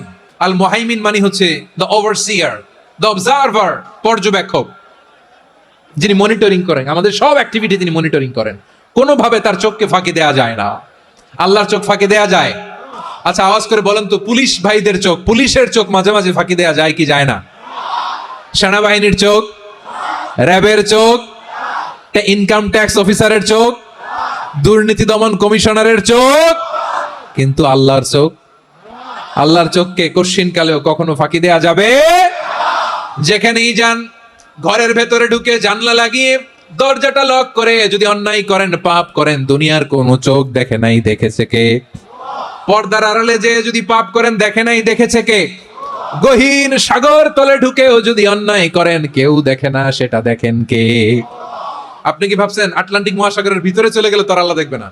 আপনারা ওশান গেট কোম্পানি নাম শুনছেন? ওশান গেট, তারা এই যে টিটান সাবমার্সিবল একটা সাবমেরিনের মতো বানাইছিল, যেটা টাইটানিক জাহাজের ভগ্নাংশ দেখার জন্য অনেক লোক যে মারা গেছিল না, ওটা সাগরের একেবারে গহীনে চলে যায়। এই টিটান সাবমার্সিবল দিয়ে সাগরের একেবারে গহীনে চলে যাওয়া যায়। তো ওইটার ভিতরে ঢুকে যদি আপনি আটলান্টিকের তলায় চলে যান, তাইলেই তো আল্লাহর ফাঁকি দিতে পারবেন, আর তো আল্লাহ দেখতে পারবে না। পারবে না? সাগরের অতল গহ্বরে চলে গেল, পাহাড়ের সুরঙ্গের ভেতরে ঢুকে গেল, মহাকাশ স্টেশন পাড়ি দিয়ে মঙ্গলে পাড়ি জমালেও আমার আল্লাহর চোখ কশ্চিন কালেও ফাঁকি দেয়া যাবে? এজন্য সে আল্লাহ বললেন লা তুদরিকুহুল আবসার ওয়া হুয়া ইউদরিকুল আবসার ওয়া হুয়াল লাতীফুল খাবীর। আমার আল্লাহ দৃষ্টির আয়ত্তে নন, কিন্তু দুনিয়ার সব দৃষ্টি আমার আল্লাহর আয়ত্তে। সূক্ষ্মদর্শী, সূক্ষ্ম থেকে সূক্ষ্ম পাপ কাজ যেভাবে যেমনটি করেন সব দেখেন। মুখে না বললে অন্তরেও চিন্তা করলো, অন্তরে চিন্তার উদ্রেক ঘটেছে, ওইটা তো কেউ জানে না, কিন্তু জানেন কে? এভাবে যিনি সূক্ষ্মভাবে মনিটর করেন, ওভারসি করেন, অবজারভেশন করেন, তার নাম হচ্ছে আল মুহাইমিন, পর্যবেক্ষক। আসুন আমাদের রবকে চিনি। কার সামনে কপাল ঘষে সেজদা দেন তারে চিনে নেন। কার সামনে ফরিয়াদের দুই হাত উঠে কাঁদেন, দুই হাত তুলে রোনাজারি করেন, তাকে জেনে নেন। তিনি হচ্ছেন আল মুহাইমিন, দ্য অবজারভার, পর্যবেক্ষক। কেউ যেটা দেখে না সেটা দেখেন কে? এরপরে আল্লাহ বললেন আমার আরেকটা নাম হলো আল আজিজ। আল আজিজ মানে মহাপরাক্রমশালী, মহাশক্তিধর।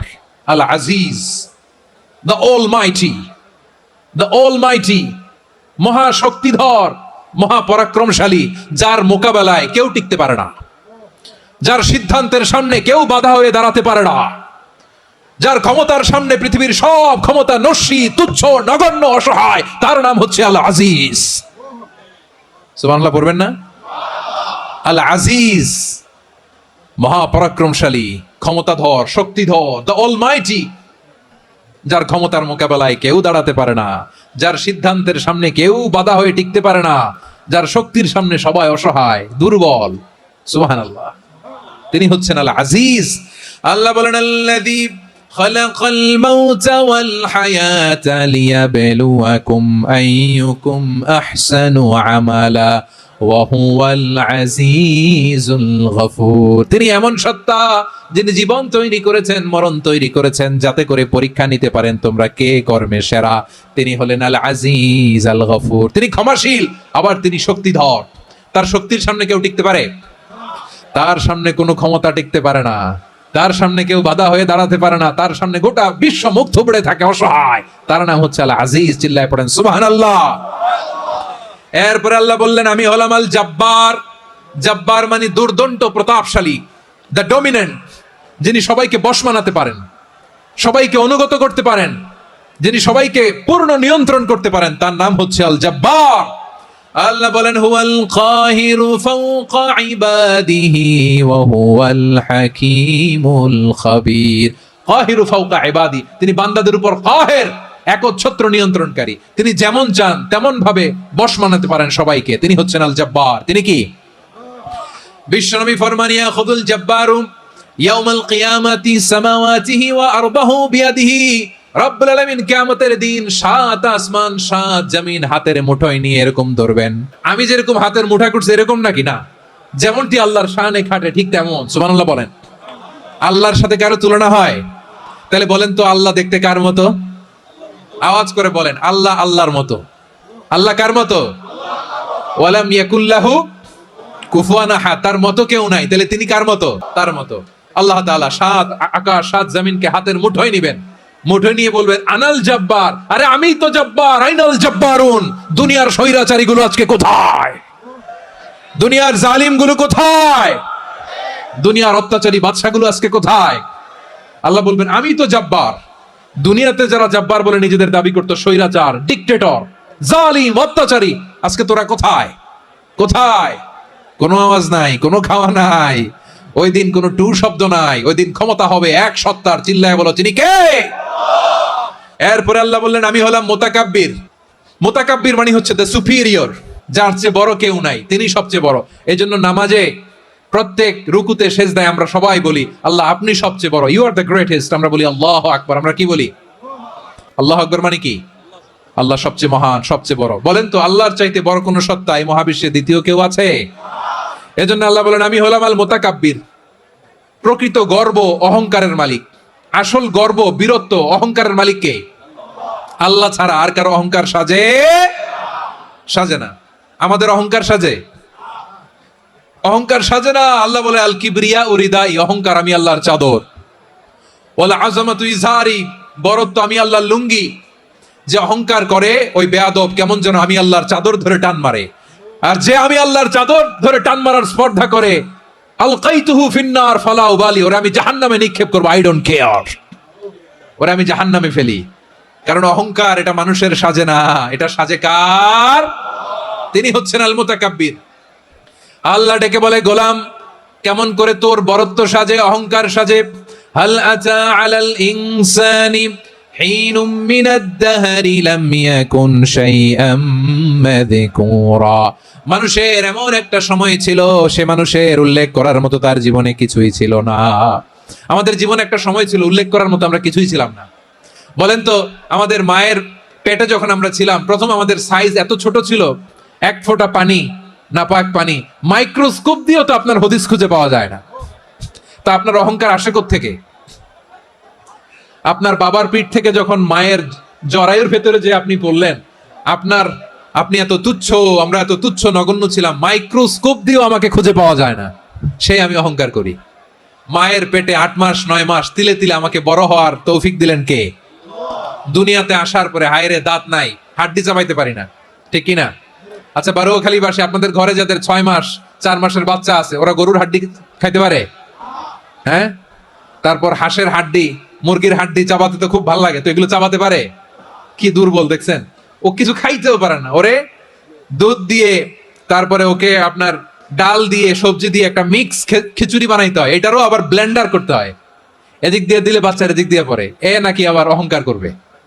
বড় হওয়ার পরে অসুস্থ হলে মানুষের চেহারা ফ্যাকাশে হয়ে যায়, আইসিইউতে যে আল্লাহ আমারে বাঁচাও।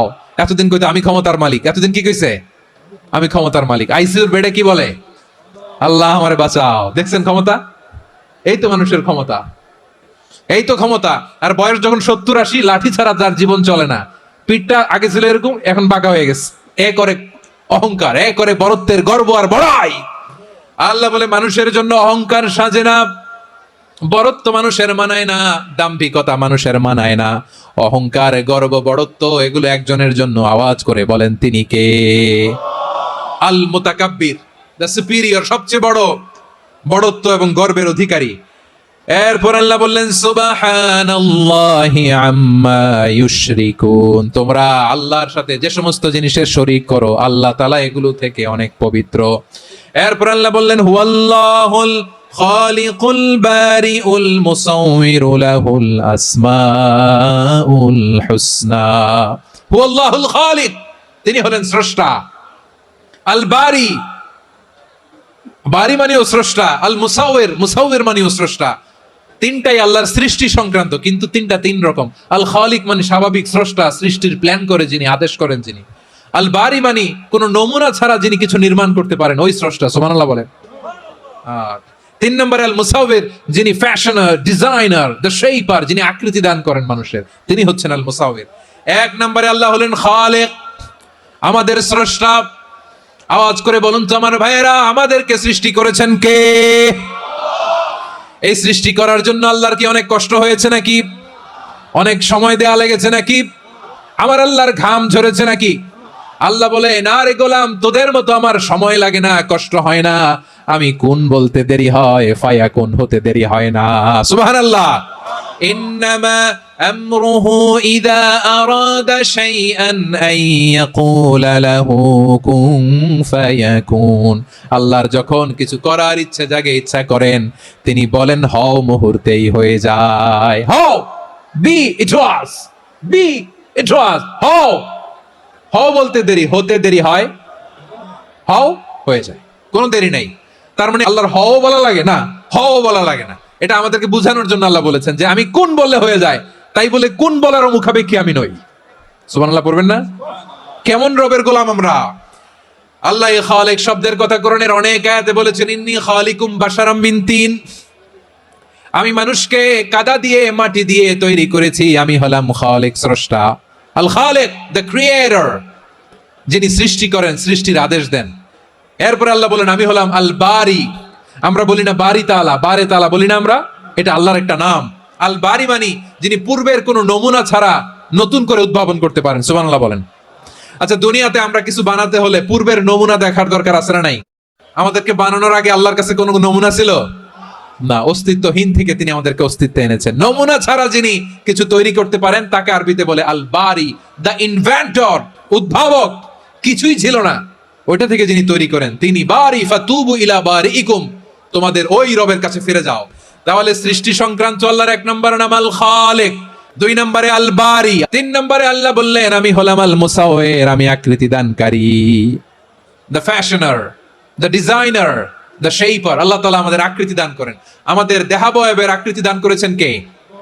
আমাদের কেউ সাদা, কেউ শ্যামলা, কেউ ফর্সা, কেউ লম্বা, কেউ খাটো, কেউ বেটে, কেউ মোটা, আছে না নাই? আমাদের কেউ নারী, আমাদের কেউ পুরুষ, আবার আমাদের কেউ হিজড়া। এটা বানালেন কে? আওয়াজ করে বলুন তো, এই ডিসিশন মেকিংটা করেছেন কে? এর নাম হচ্ছে আল মুসাওয়ির, the designer, the fashioner, the shaper.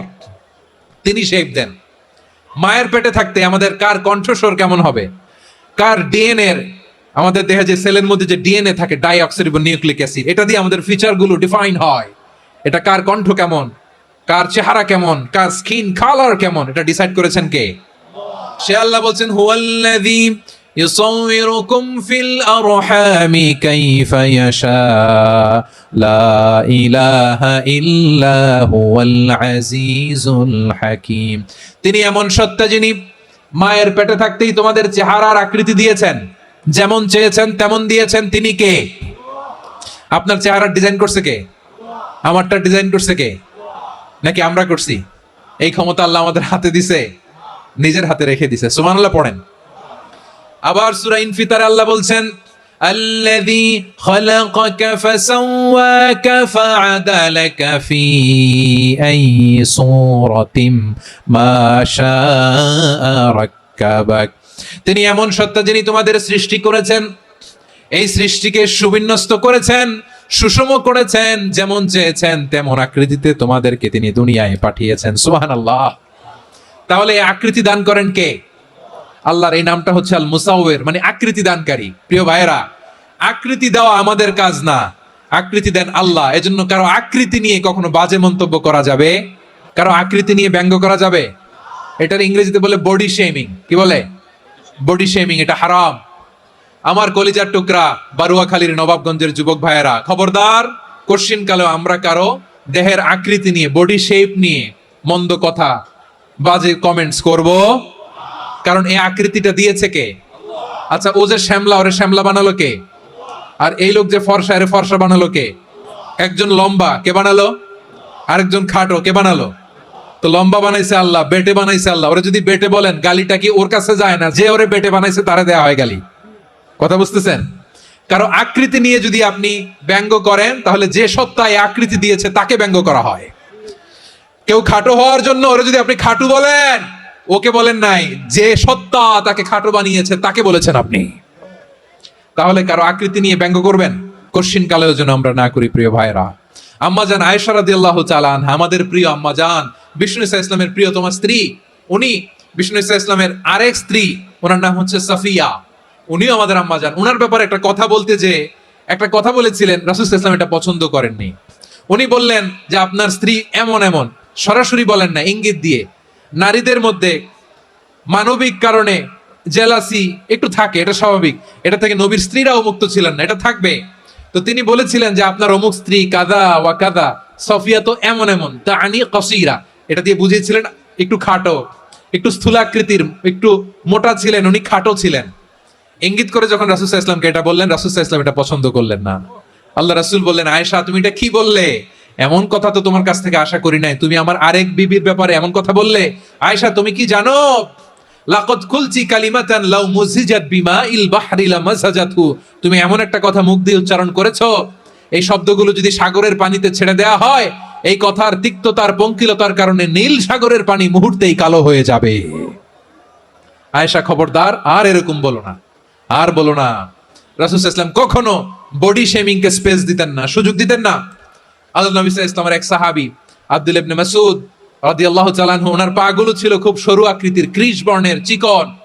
উনি আরাক নামে এক গাছের উপরে উঠেছেন, ডাল ভাঙবেন, ডালা ভেঙে কি করবেন? মেসওয়াক করবেন। তো বাতাসের ঝাপটায় ওনার লুঙ্গি একটু সরে গেল, নিচ থেকে লোকেরা ওনার ওই চিকন পা দেখে ফেললো। দেখে সবাই হেসে কুটি কুটি হাসতেছে সবাই। বিষ্ণু সাল্লাল্লাহু আলাইহি ওয়াসাল্লাম বললেন, হাসলা কেন? সব সাহাবারা বলে, ইবনে মাসুদের পা দেখে হাসছি। রাসূল সাল্লাল্লাহু আলাইহি ওয়াসাল্লাম বলেন, আমার আব্দুল্লাহ ইবনে মাসুদের পা দেখে তোমরা এরকম হাসলা, তার আকৃতি নিয়ে তোমরা এরকম করলা, তোমরা কি জানো? ওয়াল্লাযী নাফসি বিয়াদিহি, সেই সত্তার শপথ যার হাতে আমার আত্মা, লাহুমা আসকালু ফিল মিজানি মিন উহুদ, আমার ইবনে মাসুদের পা দুইটা যদি মিজানের পাল্লায় কিয়ামতের দিন উঠিয়ে দেওয়া হয়, উহুদ পাহাড়ের চেয়েও বেশি ভারী হয়ে যাবে। খবরদার কারো আকৃতি নিয়ে ব্যঙ্গ করো না, কারণ আকৃতি সে নিজেরা বানায় না, এই আকৃতি দিয়েছে কে? ও ভাই, আমার আকৃতি কেমন হবে এটা ফিক্স করার দায়িত্ব যদি আল্লাহ আমাকে দিত, আমি কি করতাম বলেন তো দেখি, উত্তর দেন। হ্যাঁ, সুন্দর করে নিজেকে সুশোভিত করে, শুভ্র ফর্সা, ড্যাশিং, ফ্যাসিনেটিং, স্মার্ট করে নিজেকে তৈরি করতাম, ঠিক কিনা? কোন নারীকে যদি তার চেহারা, রং, গড়ন, অবয়ব, দেহাবয়ব, আকৃতি, শেপ কেমন হবে এটা ফিক্স করার দায়িত্ব যদি আল্লাহ তাকিয়ে দিয়ে দিতেন, সে নিজেকে সবচেয়ে সুন্দরী, সবচেয়ে রূপবতী করে তৈরি করতো, ঠিক কিনা? তো এটা আল্লাহ তাআলা দেন নাই, এটা পরীক্ষা হিসেবে রেখে দিয়েছেন। আল্লাহ কাউকে ফর্সা বানিয়েছেন, এটা তার জন্য পরীক্ষা। কাউকে আল্লাহ শ্যামবর্ণের বানিয়েছেন, এটা তার জন্য পরীক্ষা। কাউকে আল্লাহ নারী বানিয়েছেন, এটা পরীক্ষা। কাউকে পুরুষ বানিয়েছেন, এটাও পরীক্ষা। চিল্লায় বলেন আল্লাহু আকবার। সে আল্লাহ বললেন, গোলাম আমি হলাম মুসাওয়ির, আকৃতি দানকারী, the fashioner, the shaper, the designer. এজন্য কারো চেহারা নিয়ে আজকে থেকে আমরা আর কোনো বাজে মন্তব্য করব মনে থাকবে। আমার মায়েরা, বোনেরা, মহিলা প্যান্ডেলে যারা শুনেছেন, আপনারাও আপনার কোনো বোনকে কখনো তার চেহারা নিয়ে, আকৃতি নিয়ে কটু কথা বলতে পারবেন? আল্লাহ আমাদেরকে যাকে যেরকম বানিয়েছে এতেই আমরা হ্যাপি, ঠিক কিনা? অন্যেরটাও বলতে পারবেন না, নিজেরটাও পারবেন না। আয় রে আমি এত কালা কেন, আয় রে আমি এত খাটো কেন, আয় রে আমি এত, এগুলো বলা যাবে? এটা আমাদের একটা বড় আকীদার সাথে কন্ট্রাডিক্ট করে। সেটা হচ্ছে আর রিদা বিল কাদা, বিশ্বাসীরা আল্লাহ যেটা আমাদের জন্য কাদা ফয়সালা করেছেন এটাতে রাদি থাকে, সন্তুষ্ট থাকে, ঠিক কিনা বলেন? আর যদি আপনি কমপ্লেইন করেন, তাহলে আপনার অসন্তোষ আপনি প্রকাশ করলেন। নারী হয়ে আপনি খুশি হবেন, আপনি পুরুষ তো এতেই খুশি হবেন। নিজের শেপ নিয়ে কমপ্লেইন করবেন, অন্যের বডি শেপ নিয়ে আর কোনোদিন বডি শেমিং করবেন? এরপর আল্লাহ বললেন লাহুল আসমাউল হুসনা, 14টার 13টা বলে ফেলছে আরেকটা। আল্লাহর এরকম অনেক সুন্দর সুন্দর নাম আছে। ইউসাব্বিহু লাহু মা ফিস সামাওয়াতি ওয়াল আরদি ওয়া হুয়াল আজিজুল হাকীম। আকাশ জমিনে যা কিছু আছে সব কিছু তাসবিহ পড়ে একজনের, তিনি কে? সাব্বাহা লিল্লাহি মা ফিস সামাওয়াতি ওয়াল আরদি ওয়া হুয়াল আজিজুল হাকীম। আকাশে জমিনে যেখানেই যেটা থাক না, তাসবিহ পড়ে কার? জিকির করে কার? কিন্তু এই জিকিরের ভাষা আমরা বুঝি না। আপনারা কি জানেন এই যে মাউন্ট এভারেস্ট, এটাও জিকির করে কার? আমাদের বান্দরবানের যে চিম্বুক পাহাড় জিকির করে কার? আমাদের ময়মনসিংহ এর গারো পাহাড় জিকির করে কার? এই যে বারুয়াখালীর বিশাল বিশাল গাছগুলো, বৃক্ষরাজি, এগুলো জিকির করে কার? সাগরের অতল গহ্বরে মৎস্যকুল জিকির করে কার? আকাশে ভেসে বেড়ানো পাখিগুলো জিকির করে কার? পাখিরা যায় উড়ে যায় আকাশের ওই নীলিমায়, নদীরা যায় ছুটে যায় সাগরের ওই মোহনায়। পাখ পাখালি আর সাগর নদী, পাখ পাখালি আর সাগর নদী কার গুণগান গায়। আল্লাহু আল্লাহ আল্লাহু আল্লাহ আল্লাহর গুণগান গায়। সবাই পড়েন আল্লাহু আল্লাহ আল্লাহু আল্লাহ আল্লাহর গুণগান গায়। সুবহানাল্লাহ পড়েন। চোখে আমরা যা দেখি সব গুণগান গায় কার?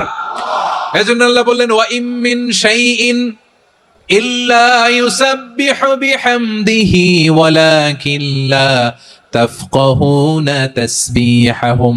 নবমণ্ডল, ভূমণ্ডল, আকাশে কিংবা জমিনে যেখানেই যেটা থাক না সব আল্লাহর তাসবিহ পড়ে, কিন্তু সে তাসবির ভাষা তোমরা বোঝো না, ঠিক কি না?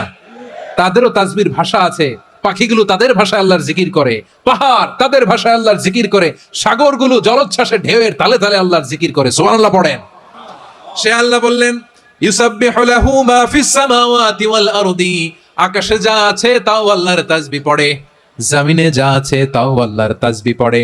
ওয়া হুয়াল আজিজুল হাকীম, তিনি হলেন আজিজ, মহাপরাক্রমশালী, প্রজ্ঞাময়। আল আজিজ এই ব্যাখ্যা আগে করেছি।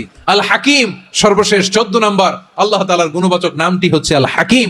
আর হাকিম মানে হচ্ছে প্রজ্ঞাময়, the wise, the all wise. আল্লাহর সব কাজে প্রজ্ঞা আছে না নাই? আল্লাহর চিন্তা, আল্লাহর আদেশ, আল্লাহর সৃষ্টি সবকিছু প্রজ্ঞায় পরিপূর্ণ। সুবহানাল্লাহ, কারণ তিনি আল হাকিম। আরবিতে বলে ফিআলুল হাকিম লা ইয়াখলু আনিল হিকমা, হাকিমের কোন কাজ হিকমত থেকে শূন্য নয়। আল্লাহ যাই বলে এর মধ্যে হিকমত আছে না নাই? আল্লাহর এই কোরআনের ভেতরেও হিকমত আছে না নাই? আল্লাহর কালামের প্রতিটি বাণী, প্রতিটি বাক্য, প্রতিটি শব্দের ভেতরে প্রজ্ঞা লুকিয়ে রেখেছে কে? আল্লাহর সৃষ্টির ভেতরেও প্রজ্ঞা আছে না নাই? অনেক কিছু আল্লাহ তৈরি করেছে, আমাদের মাথায় প্রশ্ন জাগে, হায় হায় এটা কেন আল্লাহ তৈরি করলো? এটার ভেতরেও রহস্য আছে না নাই? এজন্য বিশ্বাসীরা বলে রব্বানা মা খালাকতা হাযা বাতিলান সুবহানাকা ফাকিনা আযাবান নার। ও আমাদের রব, এই জমিনে যা আমরা দেখি কোনো কিছুই তুমি এমনি এমনি সৃষ্টি করো নাই, তুমি আগুনের শাস্তি থেকে আমাদেরকে বাঁচাও, পড়ে না আমিন। সবকিছুর মধ্যে হিকমা আছে, এই কোরআনেও হিকমা আছে। আল্লাহ বলছেন ইয়াসিন ওয়াল কোরআনিল হাকিম, প্রজ্ঞাময়, বিজ্ঞানময় কোরআনের শপথ। আল্লাহর সব কাজের ভেতরে হিকমা, প্রজ্ঞা আছে না নাই? সে আল্লাহ বললেন গোলাম, সূরা হাশরের শেষ 3 আয়াতের ভেতরে আমি আল্লাহর 14টি গুণবাচক নাম উল্লেখ করে দিয়েছি। যখন জপতে মন চাইবে এই নামগুলো দিয়ে জপবি, যখন ফরিয়াদ করবি আমার এই নামগুলো দিয়ে আমি আল্লাহর কাছে ফরিয়াদ করবি। ঠিক কিনা বলেন? রাজি আছেন? এই যে আর রহমান, আর রহিম, আল কুদ্দুস, আস সালাম, আল জব্বার, আল আজিজ, আল হাকিম, এই নামগুলো ধরে ধরে আল্লাহর ডাকতে রাজি আছেন? খেয়াল করবেন প্রিয় ভাইরা, দোয়া কবুলের কিছু শর্ত আছে। এর মধ্যে একটা শর্ত হচ্ছে আল্লাহর সুন্দর সুন্দর নামগুলো ধরে ধরে আল্লাহকে ডাকা, তাহলে ওই দোয়াগুলো আল্লাহ তাআলা কবুল করে। এই নামগুলো আরো বিশেষ করে বেশি করে জানার চেষ্টা করবেন, তাহলে আল্লাহর প্রতি অগাধ আস্থা, বিশ্বাস, ভালোবাসা আমাদের বাড়বে। এই যে 14টা নাম আল্লাহর পরিচয় আমরা ইন ডেপথ জেনেছি, আল্লাহর প্রতি আপনাদের আস্থা বেড়েছে না? আল্লাহর প্রতি আমাদের ভালোবাসা আরো প্রগাঢ় হয়েছে না? আমরা যখন ডাকবো তার নামেই ডাকবো, জিকির করব তার নামেই করব, ঠিক যেমনটি আল্লাহ শিখিয়েছেন। এবং এই নামগুলো থেকে আমাদের যে শিক্ষা, এই শিক্ষাগুলো আমরা আমাদের জীবনে বাস্তবায়ন করব। সব শেষ কথা বলি, এই যে আমাদের রবকে আমরা চিনলাম, একাগ্রভাবে এই রবের দিকে ঝুঁকে পড়েন, গোটা বিশ্ব আপনার দিকে ঝুঁকে পড়বে। আই রিপিট, আমি আবারও বলছি, আপনার রবের দিকে আপনি একনিষ্ঠভাবে ইখলাসের সাথে ঝুঁকে পড়ুন, তামাম দুনিয়া আপনার দিকে ঝুঁকে পড়বে। আল্লাহ তাআলা আমাদের সবাইকে কথাগুলো বোঝার ও আমল করার তৌফিক দান করুক। যে কথাগুলো বললাম, সর্বপ্রথম আল্লাহ তাআলা আমাকে এবং আপনাদের সবাইকে আমল করার তৌফিক দান করুক।